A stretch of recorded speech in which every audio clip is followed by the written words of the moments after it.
এটা ভালো লক্ষণ এবং ভালো কিছুর ইঙ্গিত বহন করে। কেউ যদি স্বপ্নে টাকা কুড়িয়ে পেতে দেখে, তাহলে বুঝতে হবে ওই ব্যক্তির জীবনে অনেক সফলতা আসবে এবং উন্নতি লাভ করবে।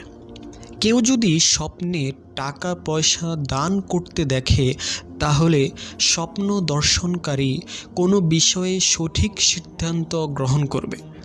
কেউ যদি স্বপ্নে টাকা গুনতে দেখে, তাহলে তার মনের আশা পূরণ হতে পারে ইনশাআল্লাহ।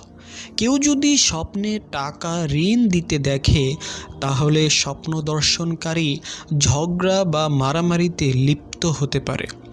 কেউ যদি স্বপ্নে ছেঁড়া টাকা দেখে, তাহলে এটি অমঙ্গল স্বপ্ন হিসেবে বিবেচিত এবং কারো নিকট প্রতারিত হওয়ার সম্ভাবনা থাকে। কেউ যদি স্বপ্নে টাকা পয়সা জমাতে দেখে,